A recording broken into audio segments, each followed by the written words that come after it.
एक नॉर्मल आदमी सडनली मरकर एक फैंटेसी वर्ल्ड में रीस्पॉन हो जाता है, जहां उसे मिलता है एक डिवाइन फार्मिंग टूल। उसका प्लान सिंपल था, सिर्फ खेती और पीसफुल लाइफ। लेकिन वही फार्म धीरे धीरे बन जाता है एल्व्स, वैम्पायर्स, ड्रैगन्स और एक पूरे हिडन किंगडम का सेंटर। आज हम देखेंगे कैसे एक सिंपल फार्मर बिना सोड उठाए इस दुनिया का सबसे पावरफुल रूलर बनने लगता है। 5 साल तक टर्मिनल कैंसर से जूझने के बाद आखिरकार हिराकू की जिंदगी की आखिरी लौ बुझ जाती है और 39 साल तक धोखे और दर्द से भरी जिंदगी जीने के बाद उसकी आत्मा हेवनली रेल्म में पहुंच जाती है। वहां इस दुनिया का गॉड उससे माफी मांगता है क्योंकि गलती से उसे इतनी भयानक लाइफ मिल गई थी। अपनी भूल सुधारने के लिए वो उसे एक सेकंड लाइफ देने का वादा करता है, एकदम हेल्दी बॉडी के साथ, और साथ ही ये भी कहता है कि वो उसकी कोई भी एक विश पूरी करेगा। हिराकू ने अपनी पूरी जिंदगी में बस एक ही सपना देखा था, एक शांत सेक्लूडेड जगह पर फार्मर बनकर जीना, बिना किसी झंझट के, सिर्फ जमीन, फसल और सुकून। गॉड उसकी इस इच्छा को सुनकर उसे इस यूनिवर्स का सबसे ओवरपावर्ड टूल देता है, द ऑलमाइटी फार्मिंग टूल। बस एक हल्के से टैप के साथ हिराकू की लाइफ फिर से चमक उठती है और वो खुद को एक घने जंगल के बीच होश में आता हुआ पाता है। सालों बाद जब वो अपने शरीर को हिलाता है तो उसे महसूस होता है कि यही तो वो सब कुछ है जिसकी उसने चाह की थी। उसी पल उसके हाथ में ऑलमाइटी फार्मिंग टूल प्रकट हो जाता है और वो नई ताकत के साथ जमीन को ठीक करना शुरू कर देता है। जैसे जैसे वो खेत तैयार करता है उसे एहसास होता है कि टूल इस्तेमाल करते हुए उसे जरा भी थकान नहीं हो रही। लेकिन फार्म बसाने के लिए उसे सही जगह चाहिए थी। वो पूरे जंगल में घूमता है और आखिरकार एक विशाल पेड़ के पास रुकता है जिसे वो अपना घर बनाने का फैसला करता है। जंगल में कहीं भी नदी या तालाब नहीं था, इसलिए प्यास बुझाने के लिए हिराकू खुद कुआं खोदने का सोचता है। उसका ऑलमाइटी टूल शवल में बदल जाता है और वो जमीन के अंदर तब तक खुदाई करता है जब तक पानी इकट्ठा होने नहीं लगता। अब जब पानी का इंतजाम हो गया, वो जमीन साफ करने लगता है। तभी एक पेड़ उसके रास्ते में आ जाता है।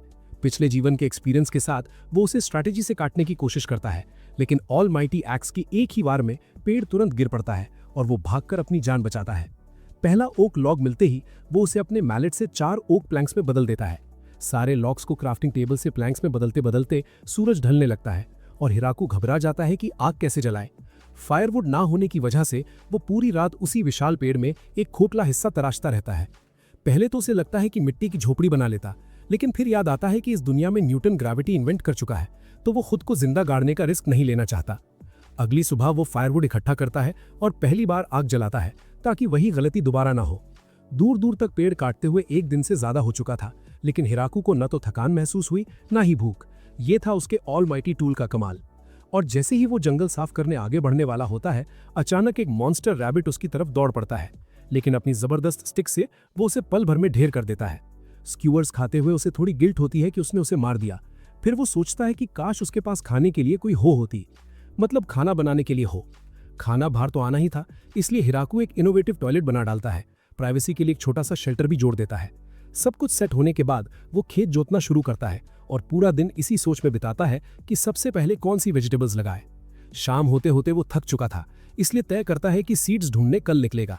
लेकिन अगली सुबह जो वो देखता है वो उसे हैरान कर देता है। जमीन में पहले से ही पौधे उग चुके थे। बिना बीज डाले ऐसा कैसे हो सकता है? हिराकू को लगता है कि ये उसके फार्मिंग टूल का साइड इफेक्ट होगा। जो भी हो, वो रात में आने वाले ज़ॉम्बीज से बचाने के लिए चारों तरफ फेंस बनाता है और क्रीपर्स को रोकने के लिए एक माउंट खोद देता है। ये काम कुछ दिन चलता है, लेकिन पेरीमीटर पूरा होने तक वो देखता है कि पौधे इनसेन स्पीड से बढ़ रहे हैं। बचे हुए लकड़ी से वो एक छोटा सा लॉग हाउस बनाता है और अपनी कारपेंट्री स्किल्स से बढ़िया रूफ तैयार करता है, जिससे उसका सिविलाइजेशन लेवल ऑफिशियली अपग्रेड हो जाता है। कुछ दिन और फार्म फैलाने के बाद हिराकू को 2 वुल्व्स दिखते हैं जो बुरी तरह घायल थे। वो उन्हें अंदर लाने की कोशिश करता है। जाइंट बोर से मिले लेफ्टओवर मीट से वो उन्हें खाना खिलाता है। तभी नोटिस करता है कि उनमें से एक प्रेग्नेंट है। बचपन में उसकी सबसे बड़ी इच्छा थी कि उसके पास एक डॉग हो, तो वो चाहता है कि ये वुल्व्स उसका साथ दें। लेकिन फीमेल वुल्फ को लेबर शुरू हो जाता है और वो उन्हें बचाने के लिए लॉग हाउस में ले जाता है। आग जलाकर उन्हें गर्म रखता है। पूरी रात बिना सोए बिताने के बाद सुबह हिराकू देखता है 4 छोटे छोटे पपीज दूध पी रहे हैं। हेल्दी बर्ड्स देखकर वो खुश हो जाता है और सेलिब्रेशन में उन्हें सबसे टेस्टी मीट खिलाता है जो उसके पास था। कुछ समय बाद वुल्व्स उसी हट में रहने लगते हैं, तो हिराकू उनके पास ही एक नया घर बना देता है। जब पपीज दौड़ने भागने लगते हैं, तब तक उसकी फसल भी हार्वेस्ट के लिए तैयार हो चुकी थी और सबसे पहले टमाटरों ने फल देना शुरू किया। वो कुछ डॉग्स को देता है और मेल का नाम कुरो और फीमेल का नाम यूकी रख देता है। कुछ हफ्तों में हिराकू ऑलमाइटी फार्मिंग टूल के सारे सीक्रेट समझ जाता है। जैसे ही वो पोटैटोज के बारे में सोचता है, टूल मैजिक से पोटैटो सीड्स बो देता है। अब वो इसी ट्रिक से हर वो खाना उगाने लगता जो उसने कभी चाहा था। ऊपर से जो भी वो इस टूल से उगाता वो नॉर्मल से कई गुना तेज ग्रो करता। गॉड्स के इस गिफ्ट के लिए ग्रेटफुल होकर हिराको उनके सम्मान में 2 स्टैचूज बना देता है। एक दोपहर उसे एहसास होता है कि उसकी डाइट बहुत रिपीटेटिव हो गई है, इसलिए वो फ्रूट ट्रीज लगाने का फैसला करता है। भले ही फल आने में साल लग जाए, लेकिन इंतजार वर्थ इट होगा। हफ्ते बीतते हैं, वुल्फ्स के सींग निकलने लगते हैं और वो 30 मिनट दूर एक वाटरफॉल भी खोज निकालते हैं। कनाल बनाकर पानी लाना आसान हो सकता था, लेकिन दूरी बहुत ज्यादा थी, इसलिए हिराकू फिलहाल अपने बेस पर फोकस करता है। फार्म धीरे धीरे एक्सपैंड हो रहा था। वो वीट, संदेन जैसी कई नई क्रॉप्स जोड़ चुका था, लेकिन महीनों की मेहनत के बीच उसे दिनों का अंदाजा ही नहीं रहा और सर्दी तेजी से करीब आ रही थी। इस हालत में वो ज्यादा देर तक फार्मिंग नहीं कर सकता था। ऊपर से जायंट रैबिट्स की खाल सड़ने लगी थी और उससे भयानक बदबू आ रही थी। विंटर की तैयारी के लिए उसने ज्यादा से ज्यादा खाना और फायरवुड इकट्ठा करना शुरू कर दिया, लेकिन एक दिन कुरो उसे खींचकर जंगल के अंदर ले गया, जहां उसकी मुलाकात एक विशाल मकड़ी से होती है। उसकी पूंछ से निकलने वाला सिल्क इतना बेहतरीन था कि उससे कढ़ाई वाला हैंडकरचिफ तक बनाया जा सकता था। वो हिराकू के छोटे से फार्म की नई सिटीजन बन जाती है और कुछ पोटैटोज के बदले उसके लिए सारे टेक्सटाइल्स तैयार करने लगती है, चाहे सर्दी के लिए कोट हो, पत्तों से भरा हुआ बिस्तर हो या ठंडी हवा रोकने के लिए कर्टन्स। ये मकड़ी, जिसका नाम ज़ाबुतौन था, उसे हर जरूरत की चीज बना देती है। धीरे धीरे उसकी झोपड़ी पहले से ज्यादा सिविलाइज लगने लगी और तभी विंटर भी आ पहुंचती है। फायरप्लेस की वजह से वो ठंडी रातों में किसी तरह सरवाइव कर लेता है। फिर भी चाहे जिंदगी चल रही थी, लेकिन उसे अंदर ही अंदर गहरी लोनलीनेस महसूस होने लगी। उसे डर था कि कहीं वो लोगों से बात करना ही ना भूल जाए। लंबी विंटर के बाद जब स्प्रिंग आती है तो वुल्फ के बच्चे बड़े हो चुके होते हैं और अपना घोंसला छोड़ देते हैं, लेकिन कुछ ही दिनों में वो वापस लौटते हैं पार्टनर्स के साथ। उनमें से एक तो किसी लैकी वुल्फ को हराकर लड़की भी जीत लाता है, बिल्कुल किसी जिगा चाट की तरह। लेकिन सरप्राइजेस यहीं खत्म नहीं होते। स्पाइडर भी अपने बच्चों के साथ लौट आती है। अब सबकी फैमिलीज बढ़ रही थी, इसलिए हिराकू फार्मिंग और तेज कर देता है ताकि सबको खाना मिल सके। तभी ज़ाबुतौन अचानक अलार्म बजाने लगती है। कुरो और हिराकू भागते हुए उस जगह पहुंचते हैं और जंगल के बीचों बीच उन्हें एक सिल्वर हेड लड़की रोती हुई मिलती है। सारे जानवर सतर्क हो जाते हैं और वो लड़की मदद मांगती है तो हिराकू आगे बढ़ता है, लेकिन जैसे ही वो उसे ढकने की कोशिश करता है, वो ट्रैप में फंस जाता है। लड़की उछलकर उसकी गर्दन की तरफ झपटती है और असलियत सामने आती है। वो एक वैम्पायर थी और पूरी सिचुएशन में जबरदस्त प्लॉट भरा हुआ था। वुल्फ्स तुरंत उस पर टूट पड़ते हैं और उसे बुरी तरह घायल कर देते हैं, जिससे वो फिर से अपने छोटे फॉर्म में लौट आती है। हिराकू सोचता है कि क्या ये उसकी दुश्मन है, लेकिन वो बताती है कि उसे बस एनर्जी रिकवर करने के लिए उसका खून चाहिए था, वरना वो खत्म हो जाती। अपने डॉग्स की मार से उसे दया आ जाती है, तो हिराकू खुद उसे अपनी गर्दन ऑफर कर देता है और वो उसका खून पीने लगती है। हाँ, खून। जैसे जैसे वो पीती है, वो फिर से अपने बड़े रूप में बदल जाती है। लेकिन हिराकू को याद आता है कि पहले वो और लंबी थी और उसमें ज्यादा प्लॉट था, तो वो उसे जल्दी और ज्यादा पीने के लिए कह देता है ताकि वो फिर से वही फॉर्म दिखा सके। सारा ब्लड पी लेने के बाद हिराकू उसे अपना फार्म दिखाने लगता है। ये उसकी जिंदगी में पहली बार था जब वो ऐसे अजीब अजीब फ्रूट्स देख रही थी। जैसे ही वो एक कौर लेती है, उसकी आंखें चमक उठती हैं। उसे वो बेहद टेस्टी लगते हैं।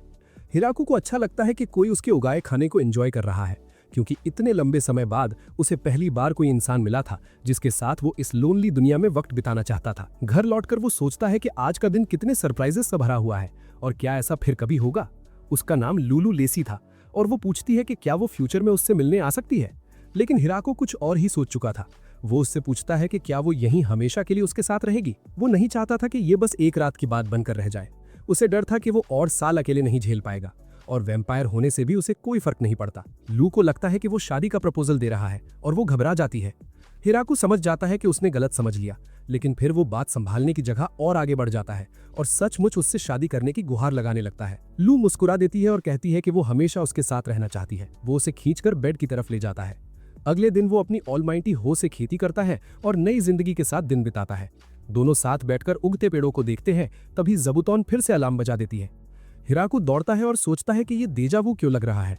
वहां उसे एक एंजल लाइक लड़की मिलती है और उसे लगने लगता है कि अब कहानी और ज्यादा इंटरेस्टिंग होने वाली है। लू चुपके से निकलने की कोशिश करती है, लेकिन एंजल लड़की उसे ढूंढ लेती है और उसे वापस ले जाने आ जाती है। तभी डॉग्स उस पर टूट पड़ते हैं। वो शौक में थी कि लू इतने समय से जंगल में छुपी हुई थी और इस बात पर गुस्सा कि वो यहाँ तक पहुंच गई। लू खुद भी गुस्से में थी और हिराकू सोच रहा था कि चोट लगने से लोग ऐसे क्यों रिएक्ट करते हैं। एंजल लड़की हैरान होकर पूछती है कि ये आदमी कौन है और लू शर्माते हुए उसे अपना हस्बैंड बता देती है। चेहरा टमाटर की तरह लाल करते हुए भारी भरकम प्रेजेंस वाली लड़की खुद को टिया बताती है। वो लू को ढूंढने आई थी क्योंकि उस पर बाउंटी लगी थी। वो अलग अलग एक्सपेरिमेंट्स करती रहती थी और जब कुछ गड़बड़ होता तो पूरा किंगडम उड़ा देती थी। यही वजह थी कि वो उस दिन जंगल के बीच में मिली थी। हिराकू उसे भी यहीं बसने का ऑफर दे देता है और फार्म दिखाने की बात करता है। सारी क्रॉप्स, खेत खलिहान, सब कुछ। लू उसे चारों तरफ घुमाती है और हिराकू कैबेज काटना सिखाता है। काटने के बाद वो उसे सिंपल सा पकाकर ऊपर से नमक डाल देता है। टिया उसे खाकर खुश हो जाती है। लंबा दिन खत्म होने पर वो सब मैजिक से खुद को साफ करते हैं। घर के अंदर वो पहली बार स्ट्रॉबेरीज ट्राई करती है और लू बताती है कि अगली बार वो स्ट्रॉबेरी क्रीम बनाना सिखाएंगे। टिया उनसे रहने की गुहार लगाती है, कहती है कि अकेले रहकर उसका शरीर सब संभाल नहीं पाएगा, और यहीं से तीनों की जिंदगी साथ शुरू होती है। टिया को स्ट्रॉबेरी क्रीम इतना पसंद आता है कि वो हिराकू से और स्ट्रॉबेरीज मांग लेती है। लेकिन हराको को लगता है कि अभी और ज्यादा एक्सपेंशन करने से खाना खराब हो सकता है। चलते चलते उसकी नजर कुरो के नए पपीज पर पड़ती है, तो वो फार्म के पास खुले मैदान में उनके लिए एक स्टेबल बनाने का फैसला करता है। काम खत्म करते ही वो देखता है कि ज़बूतोन के सारे बच्चे अपना सिल्क छोड़ते हुए उड़ने की तैयारी कर रहे हैं। उसी वक्त टिया बताती है कि वो भी कुछ समय के लिए बाहर जा रही है और अपने पंख फैलाकर उड़ जाती है। कुछ दिनों बाद वो वापस लौटती है और इस बार अपने साथ और भी लड़कियां लेकर आती है। वो सब हाई एल्व्स थीं और एक एक करके अपना परिचय देती हैं। सब आपस में रिलेटेड भी थीं, जिससे सिचुएशन और ज्यादा ऑकवर्ड लगने लगती है। हराकू हैरान होकर सोचता है कि इनमें कोई मेल एल्फ क्यों नहीं है। तब टिया उन्हें उनकी दुख भरी कहानी बताती है। आखिरी बड़ी वॉर में उनकी पूरी मेल पॉपुलेशन खत्म हो चुकी थी और तब से वो जंगलों में भटक रही थी। अब उनकी बस एक ही चाहत थी, सेटल डाउन करना और अपनी जाति को आगे बढ़ाना, और वो हराकू से मदद मांगती हैं। विलेज की पॉपुलेशन बढ़ने लगी तो हराकू उनके लिए एक बड़ा घर बनाना शुरू कर देता है ताकि सब साथ रह सकें। उनकी कंस्ट्रक्शन और वुड वॉकिंग स्किल्स इतनी शानदार थीं कि सिर्फ 10 दिनों में पूरा हाउस तैयार हो गया, जो उन्हें हराकू की पुरानी झोपड़ी से कहीं बेहतर लगा। कम से कम हराकू यही चाहता था कि इस खुले और सुरक्षित घर में वो सब शांति से रह सकें। दिनों के साथ साथ एल्फ लीडर उसे धन्यवाद देने के लिए माइनिंग और ब्लैक स्मिथिंग करने की पेशकश करती है और वो जमीन के अंदर फर्नेस बनाना शुरू कर देती हैं। आयरन प्रोसेस करने के बाद हराकू मेटल पॉट्स देखता है और वो बताती है कि जंगलों में 200 साल रहने के बाद उन्होंने हर तरह का काम सीख लिया है। फिर भी उनकी असली इच्छा बस यही थी कि अब वो कहीं टिक कर रहे। हराकू सोचता है कि एल्व्स के साथ ज्यादा प्लॉट डेवलपमेंट से बचना ही बेहतर है और टिपिकल एनिमे प्रोटैगनिस्ट की तरह बिहेव करता है। एक दिन फार्मिंग करते हुए एल्फ लड़कियां उसका विशाल व्हीट फील्ड देखती हैं और उनमें से एक पूछती है कि क्या वो ब्रेड बना सकती है। कहती है कि उसके पास जमीन की सबसे रेयर यीस्ट है। हराकू एक्साइटेड हो जाता है और वो सब मिलकर ब्रेड बेक करती हैं, फिर उसे ब्रेड स्टिक्स में बदल देती हैं ताकि वो टेस्ट कर सके। साथ साथ वो लोग विस्पर करती हैं कि क्या हराकू की कुकिंग भी इतनी ही इंप्रेसिव होगी। अब जब ब्रेड मिलने लगी थी, हराकू व्हीट फील्ड्स और फैलाना चाहता है, लेकिन उसे एहसास होता है कि खेत कुछ ज्यादा ही आउट ऑफ कंट्रोल हो रहे हैं। वो लू से पूछता है कि ये जमीन किसकी है। वो बताती है कि टेक्निकली कोई ओनर नहीं है, पर शायद ये डीमन लॉर्ड के टेरिटरी में आती है। फिर भी क्योंकि हराकू ने सब कुछ खुद बनाया है, वो मानती है कि जमीन उसी की है। रात में एल्फ लड़कियां आपस में बात करती हैं कि हराकू ने इन्फर्नो वुल्व्स और डीमन स्पाइडर को कैसे टेम कर लिया। ये क्रॉप्स भी इस मिट्टी में नहीं उगने चाहिए थे और उन्हें शक होने लगता है कि उसे दुनिया के बारे में ज्यादा नॉलेज क्यों नहीं है। उसी दौरान हराकू को याद आता है कि उसने वाटर में पर काफी समय से काम नहीं किया, तो वो तय करता है कि कल यही मिशन होगा। सुबह ज़बूतोन उसे एक क्वीन बी की तरफ इशारा करती है और हराकू हनी के लिए बी हाउस बनाने का फैसला करता है। दोपहर भर वो रिजर्वायर तैयार करता रहता है। सब मिलकर कंक्रीट वाटरवे मास प्रोड्यूस करने लगते हैं। एल्फ लड़कियां झुककर हर हिस्सा सही जगह पर सेट करती हैं। जब वो मुश्किल काम संभाल रही थी, हराकू अपने हैवी हैमर से गैप्स भरता जाता है। उनकी एफिशिएंसी की वजह से पूरा वाटरवे सिर्फ एक दिन में बन जाता है और रिजर्वायर भी भर जाता है। अब क्रॉप्स को पानी देना बहुत आसान हो गया था, लेकिन हराकू नोटिस करता है कि रिजर्वायर से उसे बिना मेहनत के फिश भी मिल रही हैं। वो सोचता है कि भले जंगल के रैबिट्स खतरनाक हो, फिश तो शांत होंगी। तभी एक जायंट फिश उस पर झपट पड़ती है। जब वो उसे पका कर लाता है तो एल्फ लड़कियां सुनकर घबरा जाती हैं कि ये फॉरेस्ट ऑफ डेथ से आई है, क्या सच में सेफ होगी। हराकू टेस्ट करके उन्हें देता है, मगर वो कहती हैं कि उन्हें कुछ और तरह का मीठी डिनर चाहिए। हराकू समझ नहीं पाता कि वो किसकी बात कर रही हैं। खुद खाकर सोचता है कि ये तो डिलीशियस है। 2 लड़कियां भी टेस्ट करती हैं और अग्री कर लेती हैं। फिर बाकी एल्स भी शेयर चाहने लगती हैं। सबको सेटिस्फाई करने के लिए हराकू और फिश पकड़कर उन्हें नमक से प्रिजर्व करने लगता है। डाइट एक्सपैंड करने के लिए वो जमीन जोतते हुए राइस के बारे में सोचता है। राइस उग तो जाता है, मगर टेक्सचर परफेक्ट नहीं होता। वाटरवे होने की वजह से वो एल्फ लड़कियों के साथ मिलकर प्रॉपर राइस पैडी बनाने का प्लान करता है। घंटों जमीन ठीक करने के बाद हराकू फ्लड गेट खोलता है और एल्फ लड़कियों से मदद मांगता है। सब मिलकर कीचड़ भरे खेत में काम करने लगती हैं और लिया उस स्लिपरी पानी से थोड़ा परेशान हो जाती है। साथ साथ झुककर वो सारे राइस प्लांट्स लगाती हैं। कुछ ही दिनों में फसल हार्वेस्ट के लिए तैयार हो जाती है और हराकू उन्हें सुखाने रख देता है। लिया हैरान होती है कि उसे ये सब कैसे पता है, और हराकू मुस्कुराकर कहता है कि उसने अपनी पिछली जिंदगी में फार्मिंग शोज बहुत देखे थे। सूखने के बाद वो फार्मिंग टूल से थ्रेशर बनाता है और राइस निकालना सिखाता है। लड़कियां सारी मेहनत देखकर सोचती हैं कि शायद अब काम खत्म, मगर हराकू बताता है कि अभी एक स्टेप बाकी है। वो राइस पकाने की तैयारी करता है और लू से आग जलाने को कहता है। लू तो फुल पावर मैजिक छोड़ने वाली होती है, लेकिन हराकू उसे काम डाउन होने को कह देता है, जिससे वो थोड़ी डिसअपॉइंटेड हो जाती है। छोटी सी आग जलाकर हराको ने राइस पकाया और जब वो तैयार हुआ तो उसने उसे राइस बॉल्स में बदलकर लड़कियों को टेस्ट करने दिया। लू ने पहला बाइट लिया। बाहर से सबने कहा कि ये तो बेकार है और इतना काम करके पछता रही हैं, लेकिन हराकू समझ गया कि वो झूठ बोल रही थी, क्योंकि कुछ ही मिनटों में सारा राइस गायब हो चुका था। वो राइस फार्म को और एक्सपैंड करने का फैसला करता है और काम खत्म होते ही सारी लड़कियां सफाई में लग जाती हैं। हराकू उन्हें मैजिक से खुद को साफ करते देखकर सोचता है कि काश उसके पास भी प्रॉपर बात होता। अब जब वाटरवे बन चुका था तो वो बाथ हाउस बनाने का प्लान दिखाता है और प्लम्बिंग के ब्लूप्रिंट सबको समझाता है। लड़कियां सोचती हैं कि नदी में नहा लेने में क्या बुराई है, लेकिन हराको याद दिलाता है कि विंटर में जम जाएंगी। और हाँ, वो हेल्थ के लिए भी बात चाहता था, टोटली नॉट किसी और वजह से। लड़कियां पानी गर्म करने के लिए फर्नेस बनाती हैं और एक ह्यूज बाथटब तैयार कर देती हैं। सब बढ़िया चल रहा था, लेकिन हराकू सोचने लगता है कि डर्टी वाटर का क्या होगा। टिया कहती है कि स्लाइम्स पानी प्यूरिफाई कर सकते हैं, मगर हराकू को डर होता है कि कहीं ये वही खतरनाक मॉन्स्टर्स तो नहीं। टिया कंधे उचकाकर उड़ जाती है और कुछ स्लाइम पकड़ लाती है। वो उन्हें प्यूरिफिकेशन एरिया और बाथरूम में छोड़ देता है और बस प्रॉब्लम सॉल्व्ड। अब वो फायरवुड इकट्ठा करने लगता है, लेकिन एक लकड़ी पर मशरूम उगे दिखते हैं। वो पहले से मशरूम को लेकर कॉशियस था, मगर सारी लड़कियां कहती हैं कि ये सेफ लग रहे हैं और खाने का मन बना लेती हैं। तो हराकू लॉग्स तैयार करने लगता है ताकि मशरूम्स उग सके। सनसेट तक बात पूरा हो जाता है और वो एक्सप्लेन करता है, मगर सब प्रैक्टिकल डेमो चाहती थी। वो खुद पहले उतरता है और देखते देखते सब भी ज्वाइन कर लेती हैं। लू कहती है कि साथ में करना परफेक्टली फाइन है और हराकू अंदर ही अंदर थोड़ा घबरा जाता है। अगली सुबह एडिबल मशरूम्स उगे मिलते हैं, मगर डॉग्स फिर से और एल्स ले आते हैं। हाँ, सब फीमेल थी और टिया बताती है कि वो पहले साथ रहती थी। हराकू खुश हो जाता है कि सब यहाँ सेटल हो। टिया घर एक्सपैंड करने की बात करती है और सबको एनकरेज करती है कि फ्यूचर के बारे में सोचना शुरू करे, जिस पर हराकू बस ऑकवर्ड सा मुस्कुरा देता है। इसी बीच कुरो की कहानी सामने आती है। मास्टर मिलने से पहले उसका कोई नाम नहीं था। जन्म से ही अकेला घूमता रहा, किसी मेल से नहीं हारा, जब तक उस फीमेल से नहीं मिला जिसने उसे पूरी तरह बदल दिया। दोनों साथ चलने लगे, लेकिन जब वो घायल हुए और एक जायंट बेर से टकराए, किस्मत से बच निकले। जंगल के सबसे खतरनाक हिस्से में पहुंचकर उन्होंने एक इंसान को देखा, हराकू को, जिसके हाथ में टूल देखकर कुरो को असीम पावर महसूस हुई। उन्हें लगा था अब अंत आ गया, मगर हराकू ने उनकी केयर की, गेट बोर का मांस खिलाया और बच्चों के जन्म के बाद उन्होंने उसे अपना मास्टर मान लिया। अब उनका बड़ा फैमिली बन चुका था और कुरो को लगता है कि भले हराकू को अभी पता ना हो कि वो इन्फर्नल वुल्व्स हैं, पर जिंदगी अच्छी चल रही है और यही काफी है। कुछ हफ्तों में नया बड़ा घर बनकर तैयार हो जाता है।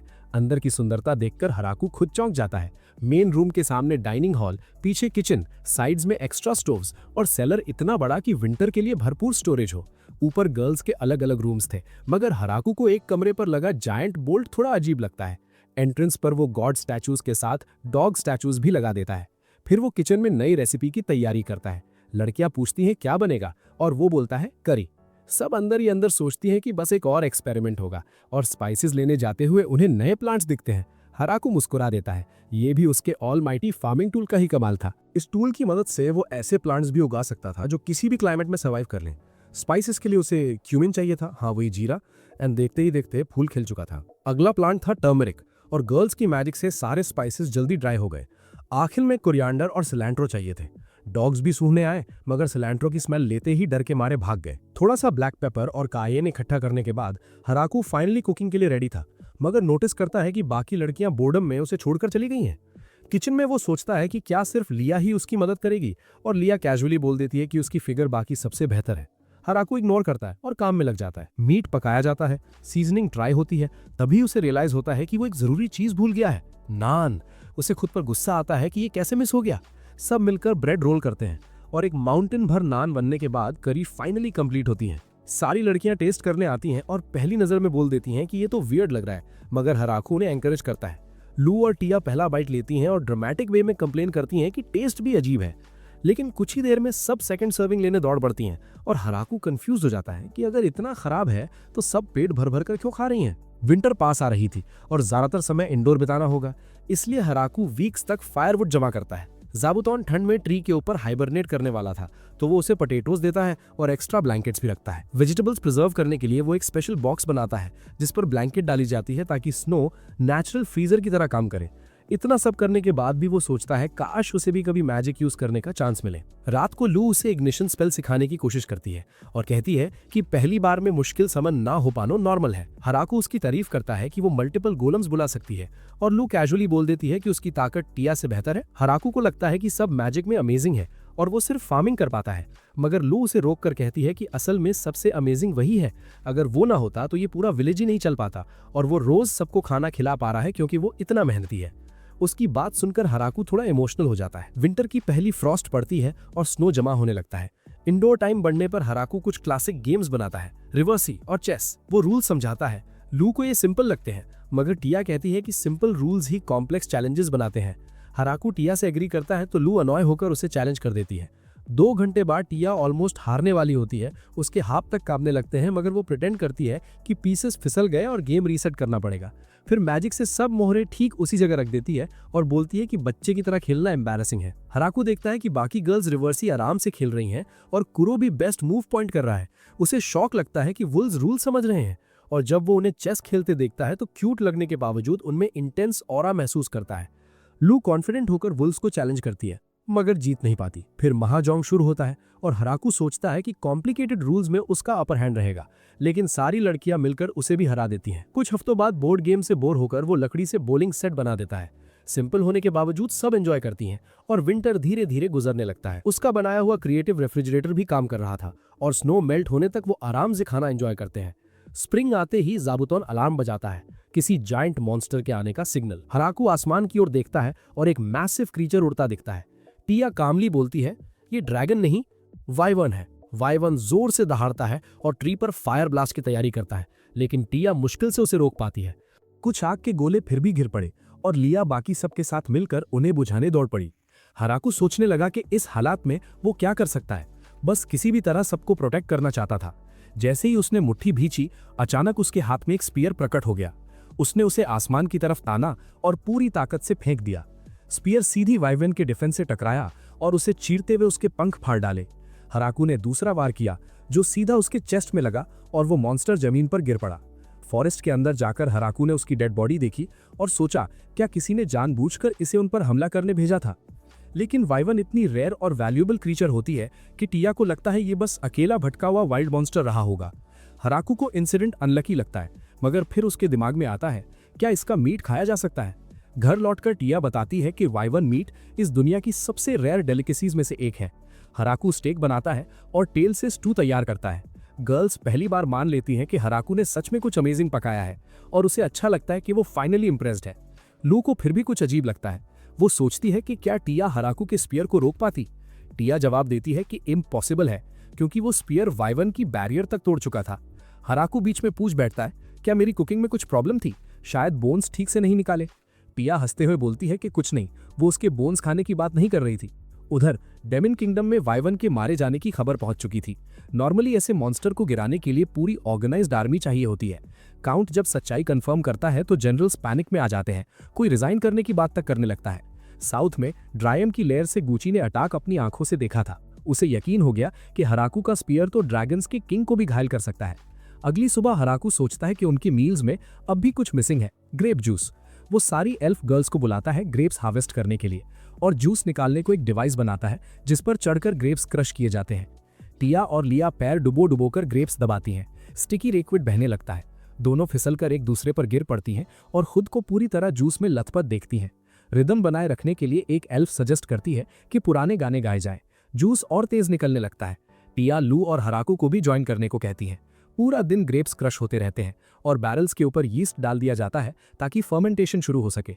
उधर गॉड्स ऊपर से हराकू को एंजॉय करता देख रहे होते हैं। वन गॉड फॉरगिवनेस मांगता है, लेकिन एग्रीकल्चर गॉड कहती है कि उसी ने एक इनोसेंट इंसान को फॉरेस्ट ऑफ डेथ में भेज दिया। ऊपर से होली लैंड्स ग्राइम उसे फार्मिंग टूल बनाकर थमा दी। नॉर्मली वो वेपन लाइफ फोर्स खींचकर किसी को इंस्टेंटली मार देता, मगर गॉड को लगता है कि हराकू का बॉडी इतना हेल्दी है कि वो तुरंत रिकवर कर लेगा। फिर वो कंप्लेन करती है कि उसकी स्टैचू एक बूढ़े आदमी जैसी क्यों है। सजा में अपने फादर को 300 ईयर्स तक उसी पोज में बैठाए रखने का फैसला कर लेती है। एक दिन फिर ज़ाबुटोन अलार्म बजाता है। हराकू को डेजा वो होने लगता है। लू लड़की को पहचान जाती है। ये उसकी सिस्टर फ्लोरा थी। वो बताती है कि उस क्रीपी एंजल से बचते बचाते वो यहाँ तक आ पहुंची। टिया उसे दोबारा बोलने को कहती है। हराकू उसे स्टे करने इनवाइट करता है, मगर फ्लोरा को यकीन नहीं होता कि ये आदमी उसकी सिस्टर का हस्बैंड है। फ्लोरो उसे वॉर्न करता है कि रिस्पेक्ट से बात करे, ये इन्फर्नल वुल्फ्स का मास्टर है और वाइवन भी गिरा चुका है। हराकू पहली बार सुनता है कि वुल्व्स इन्फर्नल है और सोचता है इसका मतलब क्या है। फ्लोरो अपने स्किल्स दिखाता है और खुद को बेस्ट पेट साबित करने की कोशिश करता है, जैसे पहले हुई ऑकवर्ड सिचुएशन के लिए अपॉलॉजी दे रहा हो। हराकू उसके लिए मीट डिश बनाता है, मगर फ्लोरा को सॉफ्ट व्हाइट टोफू ज्यादा पसंद आता है। वो बताता है कि ये फर्मेंटेड सोय से बना है, पर उसे फर्मेंटेशन का कॉन्सेप्ट ही समझ नहीं आता। तभी हराकू को रियलाइज होता है इस दुनिया में लोग माइक्रो ऑर्गेनिजम्स और फर्मेंटेशन के बारे में जानते ही नहीं, और यहीं से उसकी फार्मिंग लाइफ एक और नए लेवल पर जाने वाली थी। फ्लोरा इस सब पर थोड़ा रिसर्च करने लगती है और सोचती है कि ये कई प्रॉब्लम्स का सलूशन बन सकता है। कुछ दिन रुकने के बाद फ्लोरा चली जाती है, लेकिन 1 महीने बाद वापस लौटती है। इस बार वो अकेली नहीं थी, उसके साथ पूरी की पूरी मेड आर्मी थी और सब हराकू से कहती हैं कि वो उन्हें जैसे चाहे इस्तेमाल कर सकता है। टिया ये देखकर नोटिस करती है कि वही एक है जो अपने रेस के ज्यादा लोगों को नहीं लाई। कंपैरेटिव मूड में वो उड़कर चली जाती है और उसी रात 3 और एंजल्स के साथ लौटती है, साथ में पूरा लिजर्डमैन स्क्वाड भी। इतना ही नहीं, वो चिकन्स भी ले आती है और हराकू खुश हो जाता है कि ये जगह धीरे धीरे और सिविलाइज्ड बनती जा रही है। जो मेड्स आई थीं वो ओगर रेस से थीं और सारे चोर्स बड़ी आसानी से संभाल लेती हैं। लेकिन हराकू ऑब्जर्व करता है कि उनमें से किसी को भी खाना बनाना नहीं आता, तो वो उन्हें अलग अलग डिशेस कुक करना सिखाने लगता है। टेस्टी फूड देखकर मेड्स खुद एक्सपेरिमेंटेशन शुरू कर देती हैं, बेस्ट मील्स बनाने की कोशिश में। उधर टिया की 3 एंजल्स फॉरेस्ट में पेट्रोल करने लगती हैं ताकि सब सेफ रहें, और लिजर्डमैन भारी कंस्ट्रक्शन का काम संभाल लेते हैं। उनका लीडर स्कार्फ पहनता है ताकि विलेजर्स उन्हें पहचान सकें। हराकू चारों तरफ देखता है और सोचता है ये जगह सच में एक्सपोनेंशियली ग्रो कर रही है। इतने में रिया आती है और बताती है कि वो जंगल में घूम रहे बाकी एल्व्स को भी ले आई है। हराकू सोच में पड़ जाता है कि मेल एल्व्स कहाँ हैं, तो वो कैजुअली बोलती है कि वो सब जंगल में मर चुके, लेकिन कोई बात नहीं, अब नए बनाए जा सकते हैं। कुछ दिन बाद हराकू सारे रिप्रेजेंटेटिव्स को बुलाता है और अचानक बुलाने के लिए अपोलोजाइज करता है। वो कहता है कि अब यहाँ इतने लोग रहने लगे हैं कि ये जगह ऑलमोस्ट एक प्रॉपर विलेज बन चुकी है, इसलिए उसे नाम तय करने में सबकी मदद चाहिए। एक मेट सजेस्ट करती है कि फॉरेस्ट के नाम पर रखा जाए, लेकिन फॉरेस्ट ऑफ डेथ सुनकर हराकू को लगता है कि वो किसी घोस्ट टाउन जैसा लगेगा। तभी ज़बूतौन दरवाजे की तरफ इशारा करता है। हराकू बाहर देखता है, बीचों बीच खड़ा वही जायंट ट्री, और उसी पल वो बोल देता है, आज से इस जगह का नाम होगा ग्रेट ट्री विलेज। उस रात सारे लोग विलेज की नाम की खुशी में पार्टी रखते हैं और पहला बैरल खोलते हैं। सब गर्ल्स मेयर मेयर चिल्लाने लगती हैं और लू उसे बताती है कि ये रोल सिर्फ उसी के लिए बना है। यही रात उनके नए जीवन की शुरुआत थी, ग्रेट ट्री विलेज के सिटीजन्स के तौर पर। सब पीजी ग्रेप जूस पीकर सेलिब्रेट करते हैं। टिया तो पूरी तरह टिप्सी हो जाती है और हराकू से पास बैठने को कहती है। वो पूछती है कि वो अकेला क्यों बैठा है, और हराकू मुस्कुराकर बोलता है कि वो इतना खुश है कि सब ड्रीम जैसा लग रहा है। टिया हंसकर कहती है, ये सपना नहीं है, हम पूरी जिंदगी ऐसे ही रहेंगे। वो टोस्ट उठाने को कहती है और लू भी अपना ग्लास आगे बढ़ा देती है। हराकू सोचता है कि कितने सालों बाद उसे ऐसी खुशी मिली है और मन ही मन डिसाइड करता है कि वो इस विलेज का मेयर बनने की पूरी कोशिश करेगा। समर आते आते रेजिडेंट्स की संख्या फिर बढ़ जाती है और तभी डिमोनिक किंगडम से एक रिप्रेजेंटेटिव आता है। नाम बताता है बेजल, और हराकू को एक बॉटल देते हुए डीमन लॉर्ड का मैसेज सुनाता है। वो इस नई सेटलमेंट की स्थिति पर डिस्कशन करना चाहता था। हिराकू के मन में तुरंत सवाल उठता है, कहीं ये लोग उससे टैक्स वसूलने आए हैं या फिर उसे यहाँ से हटाने। वो सोचता है कि लू या टिया से एडवाइस ले ले, लेकिन लू बस हल्की सी विंक करती है, जैसे कह रही हो खुद संभालो। थोड़ी हिम्मत जुटाकर हिराकू मैसेंजर से कह देता है कि वो खुशी खुशी टैक्स देगा और कैजुअली बोल देता है कि सिर्फ 10%। ये सुनकर बीजल लिटरली चौंक जाता है। हिराकू को लगता है कि शायद उसने कुछ ज्यादा बोल दिया है, लेकिन बीजल सरप्राइजिंगली उसकी शर्तें एक्सेप्ट कर लेता है। अग्रीमेंट लिखते वक्त वो चालाकी से ऐसा ड्राफ्ट करता है कि हिराकू को सिर्फ क्रॉप्स पर ही टैक्स देना पड़े। फिर भी हिराकू को चिंता होती है कि कहीं वो नेगोशिएशंस में ज्यादा अग्रेसिव तो नहीं हो गया, इसलिए वो बीजल को एक गिफ्ट देकर भेज देता है। वो सोचता है कि सब ठीक किया या नहीं, और लू उसे रीअश्योर करती है कि उसने कमाल का काम किया। अब तो great tree village demon Lord की आर्मी की प्रोटेक्शन में आ गया है। टिया भी एग्री करती है, लेकिन बोलती है कि 10% तो बहुत कम है, क्योंकि नॉर्मली सेटलमेंट्स 50-60% तक टैक्स देती हैं, और ऊपर से ये लोग साल में सिर्फ एक बार कलेक्शन के लिए आएंगे, तो प्रोडक्शन के नंबर्स थोड़ा इधर उधर भी किए जा सकते हैं। मतलब हिराकू ने बिना जाने एक मिरेकल डील कर ली थी। उधर डीमन लॉर्ड के कासल में जनरल शॉक में है कि ग्रेट ट्री विलेज इतनी आसानी से सबमिट कैसे कर गया, लेकिन उन्हें शक है कि कहीं कोई हिडन मोटिव ना हो। बीजल मानता है कि पॉसिबिलिटी तो है, मगर उसके पास कोई ऑप्शन नहीं था, क्योंकि मेयर के ठीक बगल में एंजल ऑफ एनाइलेशन और प्रिंसेस वैम्पायर खड़ी थी। और सिर्फ वही नहीं, वहां हाई एल्व्स की पूरी आर्मी, इन्फर्नो वुल्व्स का झुंड और ऊपर से किलर एंजल्स की ट्रियो पेट्रोल कर रही थी। बीजल ये सब याद करके कांप जाता है, सोचता है कि वो नेगोशिएशंस रिफ्यूज करने की हालत में ही नहीं था। वो गिफ्ट खोलकर देखता है, अंदर एप्पल्स थे। कोई एक सर्वेंट पॉइजन चेक करने ही वाला था कि बीजल को क्लॉथ दिखता है और वो फ्रीज हो जाता है। वो कपड़ा ग्रेट डीमन स्पाइडर से बना था, ऐसा मॉन्स्टर जिसने पहले डीमन लॉर्ड्स को भी रोक दिया था। ये देखकर रैंडन बस खड़ा खड़ा रिजाइन कर देता है। अगली सुबह ड्रैगन्स के रूलर ड्राइम खुद हिराकू से मिलने आता है, अपने काउंट के साथ गिफ्ट लेकर। स्वॉर्ड देखकर हिराकू सोचता है कि ये थोड़ा ज्यादा वायलेंट लग रहा है, लेकिन फिर भी धन्यवाद देता है और पूछता है कि आने की वजह क्या है। ड्राइम बताता है कि उसका लेयर सीधे विलेज के साउथ में है, इसलिए टेक्निकली वो पड़ोसी हैं और फॉर्मल ग्रीटिंग देने आए हैं। हिराकू उन्हें डिनर पर इनवाइट करता है तो ड्राइम ह्यूमन फॉर्म में बदलकर फिर से अपना परिचय देता है। रात में वो पीजी ग्रेप जूस पीकर इतना खुश हो जाता है कि और मांगने लगता है, लेकिन उसका असिस्टेंट उसे खींच कर ले जाता है, कहीं हिराकू के विलेज के लिए न्यूसेंस ना बन जाए। जब वो गिफ्ट्स लेकर चले जाते हैं, हिराकू रियलाइज करता है कि यहाँ विजिटर्स आते ही रहेंगे, तो अगले दिन वो एक गेस्ट हाउस बनाना शुरू कर देता है। साथ ही वो नहीं चाहता कि एंजल्स विजिटर्स को डरा दे, और हर बार जब ज़बूतन किसी आने वाले की वार्निंग देता है, लिजर्डमैन सीधे बैटल मोड में आ जाते हैं। ये तो वेलकम से बहुत दूर था, इसलिए हिराकू बेल सिस्टम बनाता है विजिटर्स के लिए और वेलकमिंग पार्टी में टिया और लू को रखता है। मगर हेड मेड इससे सेटिस्फाइड नहीं होती। अगर विजिटर्स मिलिशियस निकले तो उसकी जान खतरे में पड़ सकती है, इसलिए हाई एल्व्स और लिजर्डमैन भी सिक्योरिटी में जोड़ दिए जाते हैं, और जो ओवरनाइट रुके उनके लिए फ्लोरा को गार्ड ड्यूटी दी जाती है, क्योंकि वो कई कई रात बिना सोए रह सकती है। तैयारी पूरी होते ही हाउलिंग विलेज से एक नया ग्रुप आ जाता है। वो ट्रेड रिलेशंस एस्टैब्लिश करना चाहते थे, तो लू उन्हें वेलकम करती है और पूछती है कि क्या यही पूरी टीम है। उनका लीडर कहता है हाँ, बस यही लोग हैं। ये सुनते ही लू कामली बोलती है कि बाकी जो जंगल में छिपे हैं उन्हें एनिमीज माना जाएगा। उसी पल जंगल में छिपे लोग घबरा जाते हैं और चिल्लाने लगते हैं। लीडर तुरंत अपॉलॉजी देता है कि कुछ लोग पीछे रह गए थे। लू उसे समझाती है कि अलग अलग घूमना डेंजरस है, इसलिए यहाँ रहते हुए डिसिप्लिन में रहें। गेस्ट्स दिन भर गेस्ट हाउस में रहते हैं और रात होते ही लू डोर लॉक कर देती है। हिराकू कंफ्यूज हो जाता है, ये तो प्रिजनर्स जैसा ट्रीट हो रहा है। टिया उससे पूछती है, तुमने नोटिस नहीं किया, हर विजिटर कुछ ना कुछ गिफ्ट लेकर आया है, सिर्फ यही नहीं लाए, ऊपर से इनके लोग जंगल में छिपे थे, इसीलिए हॉस्पिटैलिटी कम है। अगली सुबह हिराकू पूछता है कि इन्हें पीजी ग्रेप जूस क्यों नहीं परोसा जा रहा। हेडमेड ठंडे टोन में बताती है, ये फर्क है स्वॉर्ड लेकर आने वालों और खाली हाथ आने वालों में। हिराकू चाहता है कि कम से कम ज्यादा खाना दे दें, लेकिन मेड उसे ऐसी नजर से देखती है कि वो चुप हो जाता है। टिया और लू भी उसे बोलती हैं कि सिंपैथी छोड़ दे, ये लोग इंपॉर्टेंट नेगोशिएशंस का दावा कर रहे हैं, मगर अभी तक असली बात शुरू ही नहीं की। फिर भी हिराकू जिद करके टेबल पर वाइन रखवा देता है। बातचीत के दौरान उसे पता चलता है कि वो लोग हंटिंग और माइनिंग से जीने वाला विलेज है और रीसेंट कॉन्फ्लिक्ट्स की वजह से ट्रेड रुक गया था, इसलिए ग्रेट ट्री विलेज तक पहुंचे हैं। एक आदमी बोलता है कि अच्छा हुआ उन्होंने छिपना छोड़ दिया, वरना ये खाना नहीं मिल पाता। टिया स्लाई स्माइल के साथ पूछती है, छिप क्यों रहे थे। वो बताता है कि अगर कुछ गलत हो जाता तो किसी को भागकर जाकर खबर देनी होती। टिया जिस स्किल से उससे इंफॉर्मेशन निकलवाती है, उसे देखकर हिराकू सोचता है कि उससे दूध नहीं बल्कि उसकी चालाकी सीखनी चाहिए। थोड़ी देर बाद लीगर असली नेगोशिएशंस शुरू करता है। करेंसी किसी के पास नहीं तो फिजिकल गुड्स ट्रेड करने का फैसला होता है, लेकिन क्योंकि उनका विलेज काफी दूर है और ग्रेट ट्री विलेज खतरनाक इलाके में है, वो पूछते हैं कि क्या हिराकू ही ट्रांसपोर्ट संभालेगा।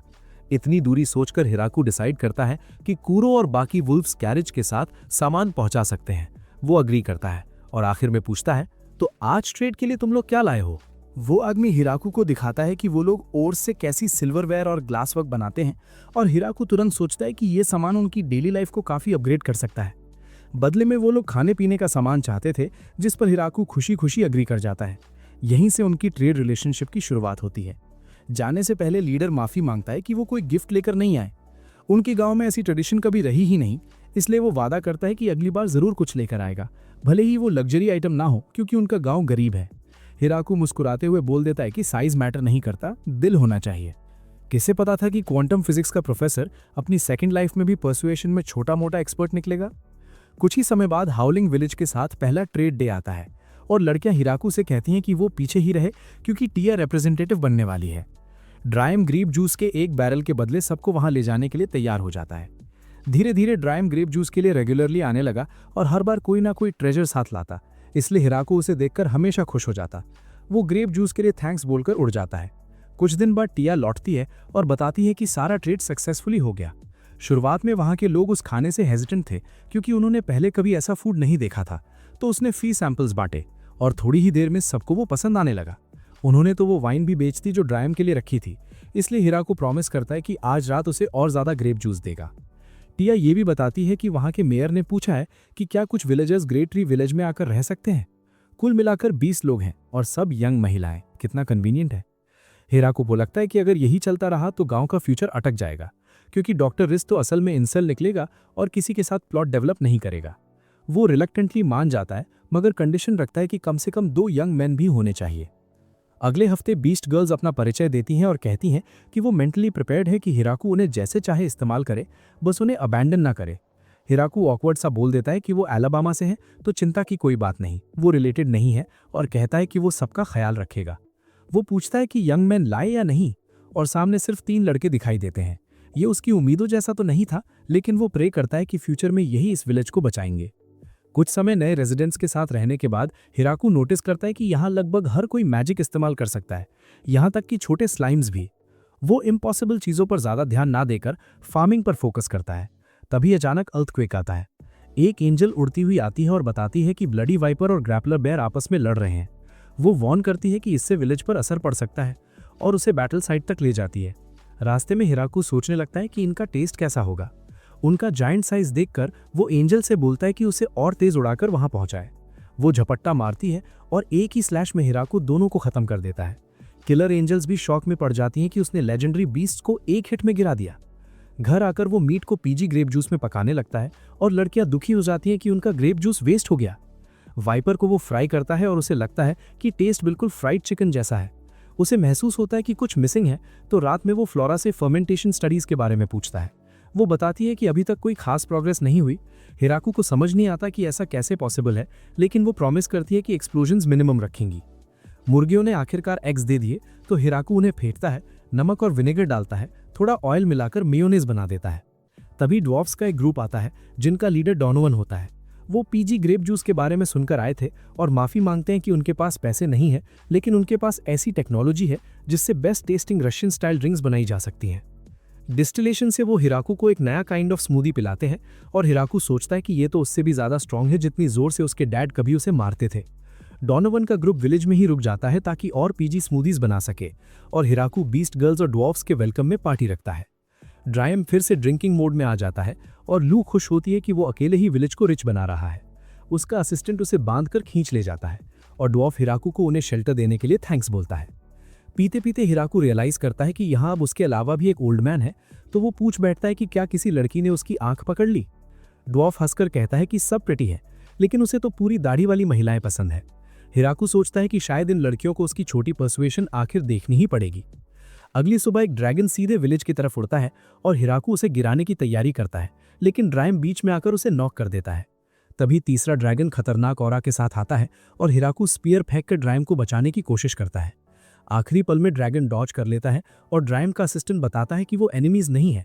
ये सुनकर हिराकू चौंक जाता है। ड्राइम 2 नई महिलाओं का परिचय देता है, अपनी बेटी लास्टसिमून और अपनी पत्नी ग्रैफेलून। हिराकू ऑकवर्ड सा पूछता है कि वो दोनों यहाँ क्यों आई हैं, और ड्राइम समझाने लगता है। वो रात रात में चुपके से बाहर जा रहा था, तो ग्रैफेलून को शक हो गया कि शायद वो कोई मिस्ट्रेस ढूंढ रहा है। ड्राइम सफाई देता है कि सब हाई पॉलिटिक्स का मामला है, लेकिन ग्रैफेलून को लगता है कि उसके शक कंफर्म हो गए हैं।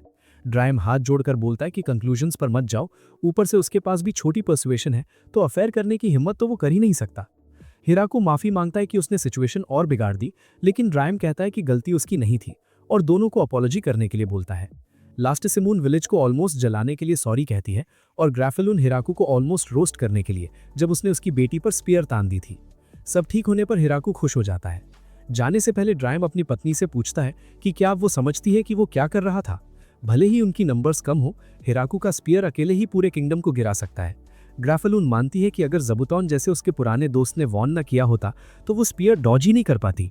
वो लास्टी से कहती है कि उसे एक बेहद इंपॉर्टेंट जिम्मेदारी दी जा रही है। उसे कुछ समय के लिए इसी विलेज में रहना होगा। इतनी मैसिव पावर को इग्नोर नहीं किया जा सकता। इसलिए वो चाहती है कि कम से कम वो ये सुनिश्चित करे कि उसकी ताकत कभी उनके खिलाफ इस्तेमाल ना हो। ड्राइम उससे पूछता है कि क्या वो इस फैसले को लेकर श्योर है, लेकिन मम्मी मिल्कर्स को लगता है कि यही लास्टी के लिए बेस्ट आउटकम है। हिराकू खुशी खुशी उसे विलेज में वेलकम करता है, मगर जल्दी ही रियलाइज करता है कि वो इतनी पावरफुल है कि उसकी छींक तक उसकी सारी मेहनत उड़ा देती है। वो सोचने लगता है कि ड्रैगन्स आखिर किस काम के होते हैं। सोटिया उसे याद दिलाती है कि ड्राइम जैसे ड्रैगन्स बेहद वाइज और नॉलेजेबल होते हैं, तो हिराकू सोचता है कि डिप्लोमेटिक रिलेशंस के लिए वो परफेक्ट रहेगी। जब अगली बार बीजल आया, उसने लास्टी को देखा और तुरंत पहचान गया। ये वही infamous crazy dragon of destruction थी। उसने उससे पूछा कि आज उसे यहाँ क्या लाया है। वो ऑरेंजेस मांगने की कोशिश करता है, मगर वो कहती है कि स्टॉक खत्म है और स्ट्रॉबेरीज लेने का ऑफर करती है। बीजल उसके हॉर्न्स देखते ही प्रैक्टिकली फ्रीज हो जाता है और घबराकर बोल देता है कि वो जो भी है उसके 10 बॉक्सेस ले लेगा। वो ऑर्डर प्रिपेयर करती है और पूछती है कि क्या वो गिन कर दे, लेकिन बीजल तो बस ये गिन रहा होता है कि वो कितनी जल्दी यहाँ से गायब होगा। डेमोनिक कैसल में बाकी जनरल्स शॉक में पड़ जाते हैं कि ऑलमाइटी ड्रैगन लास्टी अब वहीं मौजूद है। वो स्पाइंग का सोचते हैं, मगर तुरंत रियलाइज कर लेते हैं कि वो पूरी तरह स्क्रूड है। कोई ऑप्शन न देखकर बीजल अपना सीक्रेट प्लान इस्तेमाल करने का फैसला करता है। उसके घर में उसकी बेटी फ्लोरम आती है। वो बताता है कि उसे उनके बीच रहकर उनकी मिलिट्री स्ट्रेंथ इन्वेस्टिगेट करनी होगी। फ्लोरम कॉन्फिडेंटली कहती है कि वो जरूर सक्सीड करेगी और टेलीपोर्ट होकर विलेज पहुंच जाती है। गेट पर लास्टी अपना परिचय देती है, मगर फ्लोरम पहले से ही जानती है कि वो कितनी डेंजरस है।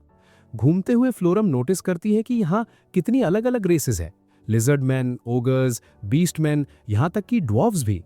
हेडक्वार्टर्स में वो देखती है कि वैम्पायर प्रिंसेस यहीं रह रही है और angel of annihilation ten execution angels को लीड कर रही है।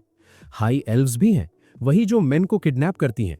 ये सब देखकर लगता है कि उनकी मिलिट्री के जीतने का चांस वैसे ही ऑलमोस्ट जीरो है। लेकिन जब वो इन्फर्नो वुल्व्स और डीमन स्पाइडर्स को एक साथ पैक्ड देखती है तो उसकी सारी कॉन्फिडेंस उड़ जाती है। अपने बनाए हुए चार्ट से वो कंक्लूड करती है कि अब सिर्फ मेयर बचता है और वो इन सब से भी ज्यादा पावरफुल होना चाहिए। वो सोचने लगती है कि यह आदमी आखिर कितना स्ट्रांग होगा। तभी उसे हिराकू चलते हुए दिखता है और उसे अजीब लगता है कि इतना वीक दिखने वाला इंसान इस विलेज में कैसे रहता है। वो उससे पूछता है कि क्या वो लॉस्ट है, मगर वो झट से जवाब देती है कि उसे किसी वीक ह्यूमन की चिंता नहीं चाहिए। बाद में लास्टी उसे बताती है कि वो अभी अभी उसी इंसान से मिली थी। वो ह्यूमन है, मगर उसकी मां तक को हरा सकता है। फ्लोरम शॉक हो जाती है क्योंकि वो उससे बेहद रूड रही थी। दिन बीतते जाते हैं और हिराकू नोटिस करता है कि फ्लोरम लास्टी के करीब होती जा रही है, मगर उसके सामने वो अजीब सी ऑकवर्ड रहती है। एक दिन स्लाइम्स की पॉपुलेशन अचानक बढ़ने लगती है और उनमें से एक सारा ग्रेप जूस निगलने लगता है। सारी लड़कियां उसे एग्जीक्यूट करने को रेडी हो जाती हैं। ट्रायल चलता है और उसे गिल्टी पाया जाता है। हिराकू को उस पर दया आ जाती है और वो उसे छोड़ देता है और अब वो स्लाइम हर फीस्ट में पॉपिंग अप करने लगता है। आखिर एक क्यूट स्लाइम से क्या फर्क पड़ता है। ऑटोम आ जाता है और हिराकू खाते खाते सोचता है कि काश उसे सी फूड भी मिल जाए। फ्लोरम बोलती है कि अगर उसे ओशन एक्सेस चाहिए तो साउथ में पोर्ट है जहां से ट्रेड किया जा सकता है। लास्टी ऑफर करती है कि वो उड़कर वहां ले जाएगी और बाकी लड़कियां भी साथ चल पड़ती हैं। वो उड़ते हैं और हिराकू खुश होता है कि लोग उसके बनाए खाने को इतना एंजॉय कर रहे हैं। 3 दिन बाद ओशन सिटी का एक मर्चेंट लास्टी के साथ लौटता है और तरह तरह के फिश प्रोडक्ट्स दिखाता है। साथ ही वो 3 मेन गोल्स लेकर आया था। पहला, मेयर से प्रॉपर ग्रीटिंग, दूसरा, ट्रेड नेगोशिएशंस शुरू करना और तीसरा, ऑफिशियल ट्रेड एम्बेसडर बनना। अपने एक्सपीरियंस के दम पर वो दावा करता है कि वो ग्रेट ट्री विलेज के प्रॉफिट्स कई गुना बढ़ा सकता है, तो लड़कियां उसकी प्रपोजल सीरियसली देखने लगती हैं। लंबी बातचीत के बाद वो जाने को तैयार होता है और अगली बार ग्रेप जूस ट्रेड पर डिस्कस करने को एक्साइटेड रहता है, मगर लास्टी उसे जाने देने के मूड में नहीं होती। हिराकू को लगता है कि प्रोफेशनल ट्रेडर होना अच्छी बात है और लू खुश होती है कि अब उन्हें बेटर वैल्यू मिलेगी। घर लौटते वक्त मर्चेंट ग्रेट ट्री विलेज को ध्यान से देखता है। जब लड़कियां पहली बार माइकल के ऑफिस पहुंची थीं, तो उसने ऑलमोस्ट उन्हें बाहर निकाल दिया था, मगर उसकी मर्चेंट इंस्टिंक्ट उसे रोक लेती है। वो फ्लोरम को देख लेता है और जान जाता है कि अगर उसने उसे इग्नोर किया होता तो उसका सिर लुढ़क चुका होता। वो सोचता है कि दूसरी लड़की कौन है और वो खुद को लास्टी मून क्रेजी ड्रैगन बताती है। इतनी डेंजरस हस्तियों के साथ ट्रेड करना रिस्क से भरा है, मगर प्रॉफिट्स उसे रोक नहीं पाते। उसे गुड्स दिखाए जाते हैं। वो लिजर्ड मैन देखकर ही समझ जाता है कि टॉक्स आउटरेजियस होने वाली है। कपड़ा हटाते ही रेयर फ्रूट्स दिखते हैं जो किंगडम में चर्चा का टॉपिक बने हुए थे और हर एक कई सिल्वर कॉइन्स में बिक सकता था। रिस्क से ज्यादा प्रॉफिट देखकर वो ओशन गुड्स की सप्लाई पर बात करने लगता है। ये उसके लिए once in a lifetime chance था। तो वो पूछता है कि डिलीवरी कहाँ होगी। विलेज फॉरेस्ट ऑफ डेथ में है और लास्ट ही राइड देने वाली है। वो मन ही मन सोचता है कि क्या उसकी लाइफ इतने पैसे के लायक है, और रास्ते में 3 great dragons, angel of annihilation और उसकी पूरी आर्मी को देखकर उसका दिल सचमुच काम जाता है। कम से कम मेयर तो नॉर्मल लग रहा था, ये सोचकर वो थोड़ा सा रिलैक्स करता है। लेकिन जैसे ही वैम्पायर प्रिंसेस सामने आती है और लास्टी उस पर ग्रेप जूस मांगने के लिए चिल्लाती है, उसकी बची खुची कॉन्फिडेंस भी उड़ जाती है। किसी तरह वो सरवाइव करके अपनी जिंदगी की सबसे बड़ी डील तो कर लेता है, मगर उसका पुराना बॉडी अब ये सब हैंडल नहीं कर पा रहा। रात को हराकू नया लाया हुआ सी फूड पकाता है और सारी लड़कियों को खिलाता है। अगली सुबह एक और ड्रैगन दिखाई देता है और वो सोचने लगता है कि ये अब किस काम से आया है। वो फॉरेस्ट के अंदर फायरबॉल दाग देता है, सीधा चैलेंज कि वो हराकू से लड़ना चाहता है। हराकू अपना स्पीयर तैयार करता है और जानबूझकर थ्रो मिस कर देता है ताकि ड्रैगन को ट्रिक करके बाद में खत्म कर सके। फॉरेस्ट के अंदर जाकर वो एक और क्रेजी क्रीचर को देखता है और सोचता है कि ये जंगल जलाने की कोशिश क्यों कर रही थी। तभी ड्राइम उड़कर आता है और उसे रुकने को कहता है, पूरी बात समझाने की कोशिश करते हुए। उसका नाम हराकुन है, ड्राइम की बड़ी बहन। वो उसे ताना मारती है कि लास्टी की शादी कराने की कोशिश उसी की वजह से हुई। हराकू कंफ्यूज हो जाता है और हराकुन बताती है कि ड्राइम उसे मेयर से ब्याहना चाहता था। ड्राइम सफाई देता है कि वो तो ग्रेप जूस के नशे में ऐसी बातें बोल गया था। जब उसे पता चलता है कि उसकी नीस की शादी की बात चल रही है तो वो खुद आकर देखना चाहती थी कि मेयर कितना स्ट्रांग है।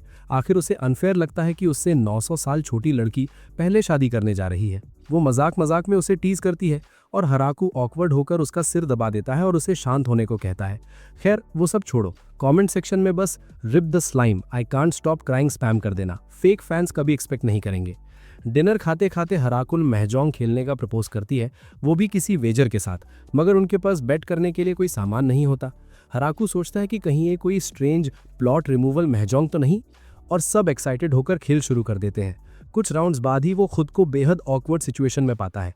अपने सुप्रीम नॉलेज पर भरोसा था कि ये गेम आसान होगी, मगर अब वो ऑलमोस्ट आखिरी कपड़े पर पहुंच चुका है। उसे शक होता है कि वो पीसेस बदलकर चीट कर रहे हैं, फिर खुद को सोर लूजर भी कहता है। आखिरकार उसे जीतने का चांस मिलता है, भले ही वर्स्ट टाइल आए। वो डिसाइड करता है कि ड्रैगन से डरकर पीछे नहीं हटेगा और किसी को अपनी हालत देखने नहीं देगा। उधर बीजल बाकी जनरल्स को बताता है कि एंशिएंट ड्रैगन हाकुरिन भी अब ग्रेट ट्री विलेज में जमा हो चुकी है। डीमन लॉर्ड लंबी सांस लेता है और उससे एक अजीब सा सवाल पूछता है, उसकी बेटी पूरे दिन से मूड में क्यों नहीं है। जनरल आर्मी मोबिलाइज करने की बात करता है, लेकिन रैंडन तो पहले ही रेजिग्नेशन दे चुका होता है। ग्रेट ट्री विलेज पर हमला करने के बाद हाकुरिन टीचर बन जाती है। हर चीज में स्किल्ड होते हुए भी वो छोटी छोटी बातों पर कंप्लेन करती रहती है। उसकी लेजीनेस से तंग आकर हराकू उसे गड्ढे खुदवाता और फिर भरवाता है। बोर्डम से परेशान होकर वो मान लेती है कि टीचर बनना ही बेहतर है। अगले दिन 3 लैमिया लड़कियां आकर हराकू से मदद मांगती हैं। फॉरेस्ट में उनका डंजन कुरो के ग्रैंड चिल्ड्रन ने इन्वेड कर लिया था, इसलिए उन्हें भागना पड़ा। फ्लोरम उसे हेल्प करने को कहती है और आखिर में लैमी अपनी प्रेशियस जेम्स के बदले क्रॉप्स ट्रेड करती है और फ्यूचर में अपने घर की रक्षा करने का प्रॉमिस करती है। हराकू आखिरी रिक्वेस्ट भी रखता है, अगर वो कभी आए तो प्रॉपर आर्मर पहने। अपनी ताकत से वो ट्रेड गुड्स ढोने लगती हैं, बदले में हराकू की फसल ले जाती हैं। उधर डिमोनिक कैसल में 3 लड़कियां डीमन लॉर्ड की बेटी के सामने गिरकर फ्लोरम को बचाने की भीख मांगती हैं। ऑफिस में बीजल टेलीपोर्ट होकर अपनी बेटी से मिलता है और पूछता है कि सब ठीक चल रहा है या नहीं। वो उसे सीधा पॉइंट पर आने को कहती है और वो रिवील करता है कि प्रिंसेस ग्रेट ट्री विलेज पर इन्वेजन की तैयारी कर रही है। रिपोर्ट्स पर उन्हें भरोसा नहीं रहा, कोई विलेज इतना पावरफुल कैसे हो सकता है। डीमन लॉर्ड भी अपनी बेटी को रोकने की हिम्मत नहीं करता और इन्वेजन अगली सुबह तय हो जाती है। करीब 300 ट्रूप्स इकट्ठा होने वाले थे। बीजल चाहता है कि फ्लोरम किसी तरह उन्हें पहले ही डरा दे। फ्लोरम सोचती है कि किसे भेजा जाए, अगर सिर्फ लास्टी और हाकुरिन को भेज दिया तो शायद पूरा किंगडम ही उड़ जाए। तभी उसके दिमाग में एक आइडिया आता है। अगली सुबह फॉरेस्ट में जोरदार एक्सप्लोजन होता है और सोल्जर्स लड़कियों से मर्सी मांगने लगते हैं। उन्हें यकीन नहीं होता कि बिना कुछ किए ही 10 बॉक्सेस एप्पल्स मिलने वाले हैं। विलेज में फ्लोरम डिमोनिक किंगडम से आई 3 लड़कियों को इंट्रोड्यूस करती है। पहले कहती है कि यहाँ मरमर के काम करेंगी, फिर खुद ही सुधार कर बोलती है कि यहाँ पूरी जान लगाकर काम करेंगी। हराकू सोचता है कि ये सब इतनी डिफीटेड सी क्यों लग रही हैं, लेकिन फ्लोरम हंसकर कहती है कि बस ईमो है। उनकी लीडर खुद को यूरी बताती है और फ्लोरम बोलती है कि स्पेशल ट्रीटमेंट की जरूरत नहीं, उन्हें भी बाकी सब की तरह काम करना होगा। हराकू ने लड़कियों के यूज मी हाउएवर वाले एटीट्यूड से तंग आकर फ्लोरम को ही उन्हें घुमाने भेज दिया। उसके जाते ही फ्लोरम साफ साफ कह देती है कि अगर वो मेहनत से काम करेंगी और अपनी पहचान छुपाकर रखेंगी तो उनके पुराने क्राइम्स माफ कर दिए जाएंगे। यूरी समझ जाती है कि अब उसे अलग प्रिविलेज नहीं मिलेगा और वो इस नई जिंदगी के लिए रेडी हो जाती है। विलेज घूमने के बाद वो सब डिनर एंजॉय करती हैं, खुश कि कम से कम यहाँ पॉलिटिक्स की चिंता नहीं करनी पड़ेगी। हीरो को ये देखकर खुश होता है कि सब लोग इतनी जल्दी एक्लिमेट हो गए हैं और तभी लू नई लड़कियों से मिलने आती है। लेकिन उसे नोटिस होता है कि लू का साइज बदल ही नहीं रहा। लू खुद भी महसूस करती है कि उसकी ट्रांसफॉर्मेशन मैजिक पूरे दिन से काम नहीं कर रही, मगर वो सोचती है शायद वो बीमार है। कुछ हफ्तों तक बीस्ट बच्चों के साथ खेलने के बाद यूरी को विलेज छोड़ना पड़ता है ताकि उसके फादर को शक न हो जाए। जाने से पहले वो बाकी लड़कियों को गुड बाय कह देती है। कैसल के अंदर डीमन लॉर्ड बीजल से सवाल करता है कि उसकी बेटी विलेज से लौटने के बाद से अलग क्यों लग रही है। वो अब यूजलेस नहीं रही बल्कि लगातार बिजी रहती है। बीजल बताता है कि शायद उसे डिप्लोमेसी और पॉलिटिक्स में इंटरेस्ट आने लगा है। ये सुनते ही डीमन लॉर्ड सोचने लगता है कि शायद वो किसी आदमी से मिलाई है और वो तय कर लेता है कि उस इंसान को ढूंढने के लिए पूरा नेशन हिला देगा। यूरी के जाने के थोड़ी ही देर बाद विंटर की प्रिपरेशंस शुरू हो जाती हैं और हीरो को इतनी शानदार हार्वेस्ट देखकर शॉक्ड रह जाता है। लास्टी पूछती है कि क्या वो एक्स्ट्रा फूड अपने पेरेंट्स को दे सकती है और हारुकन भी अपने पेरेंट्स के लिए कुछ ले जाना चाहती है। हारुकन का फादर नॉर्थ में रहने वाला एम्परर ड्रैगन है और उसकी मदर साउथ की हरिकेन ड्रैगन। हिरोकू को ये नाम ही काफी इंटिमिडेटिंग लगते हैं, इसलिए वो उनके लिए भी खाना भेजने को तैयार हो जाता है। सबसे पहले लास्टी रास्ते में ड्रायम को खाना देती है और शिशातो सिटी में कुछ क्रॉप्स ट्रेड के लिए छोड़ आती है। वहां फिशरमैन को परेशान करने वाला एक जायंट मॉन्स्टर था, तो लास्टी खुद उसे निपटाने निकल जाती है और सोचती है कि ये वही सी फूड होगा जो हीरो को ढूंढ रहा था। उधर हाकुरिन नॉर्थ की तरफ जाती है और लौटते वक्त अपने साथ और भी एल्स ले आती है, और हाँ, सारी की सारी फीमेल। अब तो हिरोकू को हैरानी भी नहीं होती, ये माउंटेन एल्स होती हैं और हाल ही में उनके लिए खाना ढूंढना मुश्किल हो गया था। हिरोकू सोचता है कि क्या किया जाए और उनकी लीडर खुद कहती है कि अगर वो मदद ना कर सकें तो समझ जाएंगी, आखिर वो स्ट्रेंजर्स हैं। लेकिन रिज मास्टर उसे बताता है कि वो बस ये सोच रहा था कि वो सब रात को कहाँ सोएंगी। वो वादा करता है कि उन्हें कभी अबैंडन नहीं करेगा। एल्फ लीडर शुक्रिया अदा करती है और मजाक में कहती है कि अगर वो चाहे तो वो उसके बेड पर भी सो सकती है, मगर हिरोकू झट से बोल देता है कि इसकी जरूरत नहीं है। ये आदमी तो जैसे अलग अलग स्पीशीज की लड़कियां पोकेमॉन की तरह अनलॉक कर रहा है। उस रात हिरोकू डिसाइड करता है कि वो एक मेंस बाथ हाउस बनाएगा ताकि कोई भी लड़की उसकी हालत ना देख पाए। लेकिन फ्लोरम 3 मस्किटियर्स को उस नए बाथ हाउस के पास स्नीक करते पकड़ लेती है। वो कहती हैं कि वो उसकी पीठ धोना चाहती थी, मगर फ्लोरम ब्लंटली बोल देती है कि उनका प्लॉट काफी नहीं है। फिर खुद ही सोचती है कि शायद सही ही है, क्योंकि वो वॉशबोर्ड जैसी फ्लैट है। धीरे धीरे ऑटम खत्म होने लगता है और विंटर पास आ जाती है। उन्हीं दिनों में हिरोकू देखता है कि लू बेड से उठ ही नहीं पा रही। वो पूछता है कि तबीयत कैसी है। लू कहती है कि शायद मौसम की वजह से है, थोड़ी नौजिया और फीवर, कोई बड़ी बात नहीं। सेना पूछती है कि क्या उसे लेटली सावर खाने का मन कर रहा है। ये सुनकर लू को याद आता है कि वो सच में टमेटोज और खट्टे फ्रूट्स चाह रही है। सेना बताती है कि हाउलिंग विलेज की एक वुमेन के साथ भी ऐसा ही हुआ था। हिरोकू पूछता है फिर क्या हुआ। जवाब मिलता है उसे कांग्रेचुलेट किया गया क्योंकि वो प्रेग्नेंट थी। विंटर खत्म होते ही हिरोकू सूरज निकलते ही उठने लगता है और स्ट्रेचिंग करने लगता है। ये उसका नया मॉर्निंग रूटीन बन जाता है। वो एक्स्ट्रा जल्दी नहीं उठता क्योंकि मेड्स उससे भी पहले उठ जाती हैं। स्लाइम फिर से एक वाइन बैरल में घुस जाता है और विलेज की औरतें पब्लिक एग्जीक्यूशन के मूड में आ जाती हैं। हिरोकू को पता चलता है कि लोग दोपहर में खाना खाने के आदी नहीं है, मगर वो नहीं चाहता कि सब दिन भर काम करके एक ही मील पर टिके रहे, तो वो लंच शुरू कर देता है। खाने के बाद वो नया प्रोजेक्ट शुरू करता है। रोज और अलग अलग फ्लावर्स लगाता है ताकि विलेज थोड़ा और सिविलाइज्ड लगे। साथ ही बच्चों के लिए फर्नीचर और टॉयज बनाना भी शुरू कर देता है, भले ही उसे कंस्ट्रक्शन का कोई एक्सपीरियंस नहीं है। टाइम के साथ साथ वो स्वॉर्ड्स बनाकर विलेजर्स को एक्सरसाइज करवाना चाहता है। खुद प्रैक्टिस करते करते वो इतना जोर से सांस लेता है कि उसका वुडन स्वॉर्ड अजीब सा फील करने लगता है। वो अकेले जाकर प्रैक्टिस करने निकलता है, डैगर्स फेंकता है। तभी एक डार्क एल्फ आकर उसे टेक्निक दिखाती है, मगर वो सोचता है कि उसकी छोटी सी स्किल उसके बड़े स्पीयर से मैच नहीं कर सकती। डार्क एल्फ पेजिंग टोन में कुछ कहती है, मगर वो खुद से ही सोचता है कि वो ये स्पीयर किसी और चीज की कमी पूरी करने के लिए इस्तेमाल कर रहा है। दिन भर फार्मिंग के बाद वो अकेले बाथ लेकर रात को रिलैक्स करने की कोशिश करता है, मगर हमेशा किसी प्रेजेंस का एहसास होता है। सब लड़कियां मिशन इम्पॉसिबल स्टाइल में उसे स्पाई कर रही होती है और उसे बस यही इम्पॉसिबल लगता है कि वो अब तक वर्जिन है। वो जोर से चिल्लाकर सबको पकड़ने की कोशिश करता है और सोचता है कि कल सारे हिडन डोर सील कर देगा। अगली सुबह सेना आकर बताती है कि विलेज में एक स्ट्रेंज आदमी आया है। ग्रेट ट्री के पास वो एक आदमी को झुका हुआ देखता है और सोचता है कि ये एंजल्स और जबूतोन को पार करके कैसे अंदर आ गया। लू उसे देखकर पहचान लेती है, वो प्रोजेनिटर है। गेस्ट हाउस में वो उसे नेचुरल बेबी होने पर कांग्रेचुलेट करता है, क्योंकि वैम्पायर्स के लिए ये बेहद रेयर होता है। हिरोकू खुश तो होता है, मगर सोचता है कि ये आदमी पहले स्पेयर से मरने को रेडी क्यों था।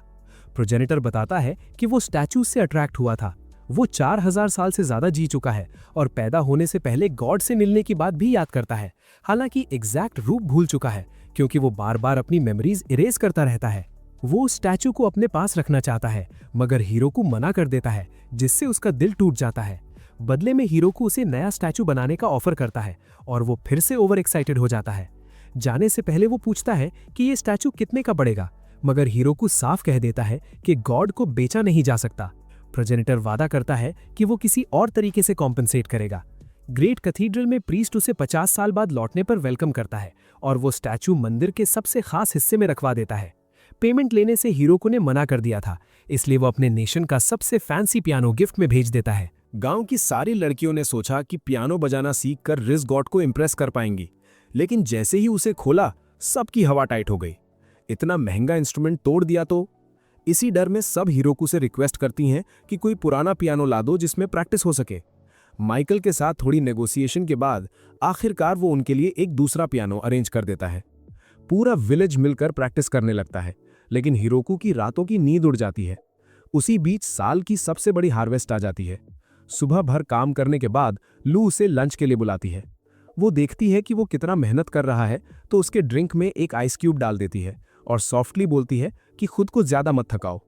हिरोकू कहता है कि वो ठीक है, लेकिन फिर हेजिटेट करके पूछता है कि क्या उसके लिए ज्यादा घूमना सही है।